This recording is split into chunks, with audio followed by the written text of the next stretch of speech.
एक ऐसा personal law है जो एक बच्चे को उसकी माँ से अलग कर देता है। देश की एक बेटी को इस प्रकार का अधिकार मिलता है तो दूसरी बेटी को क्यों नहीं? सुप्रीम कोर्ट ने ना जाने कितनी बार पार्लियामेंट को ये इंस्ट्रक्शन दिया कि वो यूनिफॉर्म सिविल कोड को जल्दी से जल्दी लेकर के आए।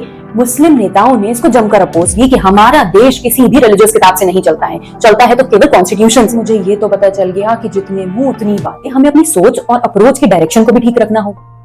तो आज हम बात करने वाले हैं यूनिफॉर्म सिविल कोड के बारे में।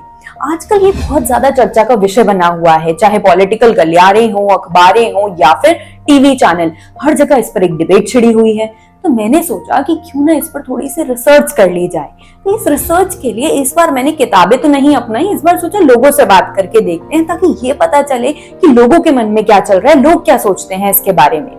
तो सबसे पहले मेरी बात एक हिंदू व्यक्ति से हुई जिनकी उम्र लगभग 55 से 60 साल होगी। मैंने उनसे पूछा यूनिफॉर्म सिविल कोड क्या होता है, जिसे हम समान नागरिक संहिता भी कहते हैं। तो बोले कि इससे 4 शादी करने का अधिकार छिन जाता है। और सही भी है, सिर्फ एक कम्युनिटी को 4 शादी करने का अधिकार क्यों हो, या तो सबको दे दो या सबसे छीन लो। इसके बाद मेरी बात एक मुस्लिम व्यक्ति से हुई। उनकी उम्र लगभग 25 साल ही थी। तो मैंने उनसे पूछा कि आपको पता है यूनिफॉर्म सिविल कोड क्या है? तो बोले हाँ पता है, मैंने सुना है कि इससे ना हमारे रिलीजियस सेंटिमेंट्स के साथ छेड़छाड़ की जा रही है। समझ रहे ना? इसी दौरान मेरी नजर एक महिला पर पड़ी। उनकी उम्र लगभग 35 साल होगी। जब मैंने उनसे बात की तो मुझे पता चला कि वो एक मुस्लिम महिला है। तो मैंने उनसे पूछा कि क्या आपको पता है यूनिफॉर्म सिविल कोड क्या है? तो बोली कि देखो मैं इतनी पढ़ी लिखी तो हूँ नहीं, पर आप अगर मुझे समझाने की कोशिश करोगे तो शायद मैं समझ जाऊं। तो जैसे ही मैंने उन्हें थोड़ा बहुत समझाया तो मुझे आश्चर्य हुआ कि उन्हें पहले से थोड़ी बहुत बातें उस बारे में पता थी। तो मैंने पूछा कि अब बताओ यूनिफॉर्म सिविल कोड के बारे में आपका क्या ख्याल है? तो थोड़ी तकलीफ में आ गई और बोली कि मेरी शादी को 10 वर्ष हो चुके हैं और मेरी कोई संतान नहीं है, और मेरी एक फ्रेंड भी है पर वो हिंदू है और उसकी भी कोई संतान नहीं है, पर हाल ही में उसने एक बच्चा अडॉप्ट किया है। मैं भी करना चाहती हूँ पर मेरा समाज इस बात की सहमति नहीं देता है। तो अगर यूनिफॉर्म सिविल कोड से मैं भी एक बच्चा अडॉप्ट कर पाऊं तो ये तो एक अच्छी चीज है। इससे मुझे ये तो पता चल गया कि जितने मुंह उतनी बातें। या तो कोई सपोर्ट कर रहा है या कोई अपोज कर रहा है, पर किसी के पास भी इसको सपोर्ट और अपोज करने के लिए कोई वैलिड रीजन ही नहीं।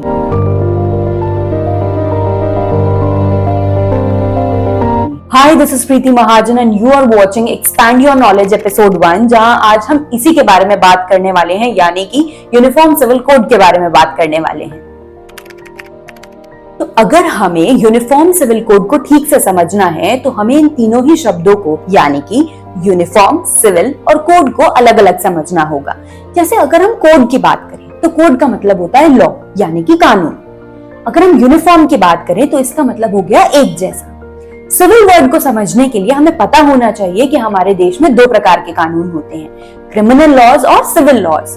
क्रिमिनल लॉज में कैसे एक्ट्स आते हैं, जैसे कि मर्डर, चोरी, जिसके लिए हमारा रिलीजन चाहे कोई भी हो पर सजा सबको एक जैसी मिलती है। और अगर सिविल लॉज की बात करें तो इसमें कैसे एक्ट्स आते हैं, पर्सनल लॉज आते हैं, रेंट के मैटर्स आते हैं, कॉन्ट्रैक्ट के मैटर्स आते हैं, लैंड के सेल परचेज के मैटर्स आते हैं।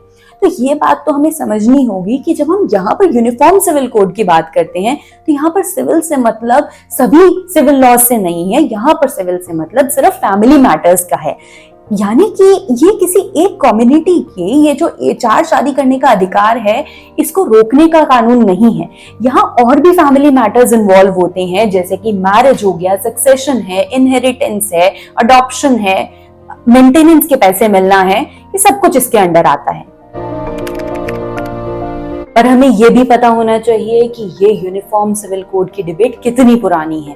इसके लिए बहुत ज्यादा पीछे जाने की जरूरत नहीं है, थोड़ा सा यानी कि इंडिपेंडेंस के बाद क्या हुआ ये जानने की जरूरत है। तो हुआ ये कि कॉन्स्टिट्यूएंट असेंबली बनाई गई कॉन्स्टिट्यूशन बनाने के लिए, जिसमें ड्राफ्ट आर्टिकल 35 में यानी कि फंडामेंटल राइट की तरह यूनिफॉर्म सिविल कोड को लिखा गया। इससे क्या हुआ, कॉन्स्टिट्यूएंट असेंबली के मुस्लिम नेताओं ने इसको जमकर अपोज किया और ये कहा क्या भारत आज इस स्थिति में है कि किसी भी रिलीजन के पर्सनल लॉज में इंटरफेयर कर सके।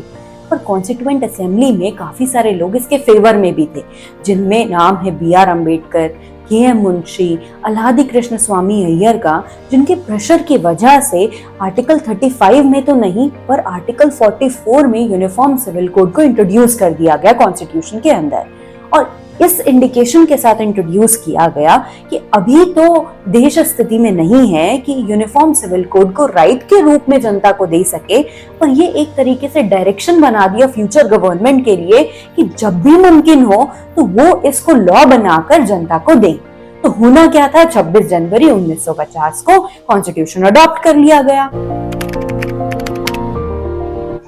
पर मेरा सवाल ये है कि क्या तब से लेके आज तक यानी कि 75 सालों में भी यूनिफॉर्म सिविल कोड की कभी जरूरत ही नहीं पड़ी? बहुत सारे केसेस सॉल्व करते करते सुप्रीम कोर्ट ने ना जाने कितनी बार पार्लियामेंट को ये इंस्ट्रक्शन दिया कि वो यूनिफॉर्म सिविल कोड को जल्दी से जल्दी लेकर के आए। ऐसा ही एक केस था 1985 का शाह बानो केस, जहां शाह बानो एक 62 इयर्स ओल्ड मुस्लिम लेडी थी जिन्होंने कोर्ट का दरवाजा खटखटाया अपने हस्बैंड से मेंटेनेंस के पैसे की मांग करते हुए, जिसको उनके हस्बैंड ने डिनाई कर दिया था, ये कहते हुए कि मैं तो ऑलरेडी शाहबानो को इद्दत पीरियड में मेंटेनेंस के पैसे दे चुका हूं। पर क्योंकि ये एक मुस्लिम लेडी को हिंदू लेडी के साथ एट पार लाने का मामला था, सुप्रीम कोर्ट ने शाहबानो के फेवर में जजमेंट सुना दिया। मुस्लिम संगठन इस बात से बहुत ज्यादा नाराज हो गए और सरकार पर प्रेशर बनाने लगे। प्रेशर में आकर राजीव गांधी की सरकार ने पार्लियामेंट में एक ऐसा एक्ट पास कराया जिससे ये फैसला ही रद्द हो गया। यही नहीं, कुछ साल पहले एक केस देखा गया, the ABC versus state of Delhi 2015 case, जिसमें सुप्रीम कोर्ट ने ये नोट किया कि एक क्रिश्चियन महिला की अगर शादी नहीं हुई है और उसका बच्चा हो जाता है तो वो उसकी नेचुरल गार्जियन नहीं होती है। पर अगर हम उसी तरफ एक हिंदू महिला को देखें तो चाहे उसकी शादी हुई हो या ना हुई हो, वो अपने बच्चे की नेचुरल गार्जियन रहती है। भाई ये कैसा पर्सनल लॉ है जो एक बच्चे को उसकी माँ से अलग कर देता है? यही नहीं, मैं आपको यहाँ पर एक और केस बताना चाहती हूँ, Mary Roy versus state of Kerala का केस, जहां पर मैरी रॉय एक सीरियन क्रिश्चियन महिला थी जिनके हस्बैंड की डेथ के बाद वो अपने फादर के घर रहने चली गई और फादर की डेथ के बाद उनके भाइयों ने ट्रेवेंकोर सक्सेशन एक्ट ऑफ 1916 का हवाला देते हुए उन्हें घर छोड़ने के लिए कहा और ये कहा कि आप यहाँ इलीगली रह रही हैं क्योंकि आपका हमारे पिता की प्रॉपर्टी पर कोई अधिकार ही नहीं है।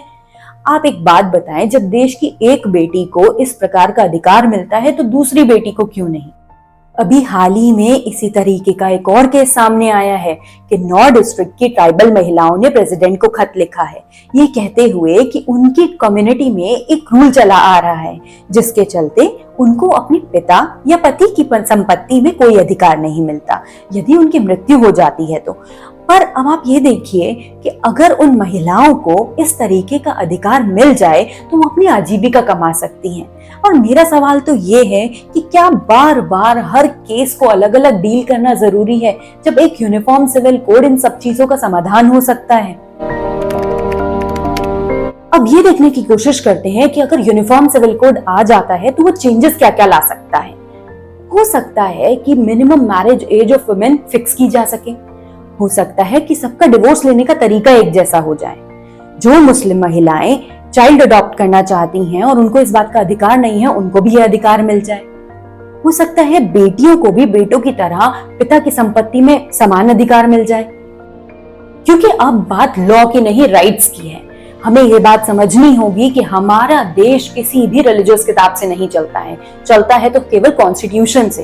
तो जब भी लड़ाई फंडामेंटल राइट्स और पर्सनल लॉज के बीच में होगी तो हमेशा प्राथमिकता फंडामेंटल राइट्स को दी जाएगी, क्योंकि फंडामेंटल राइट्स में हम बात करते हैं जस्टिस की, जेंडर इक्वालिटी की, नो डिस्क्रिमिनेशन की और डिग्निटी के साथ रहने की।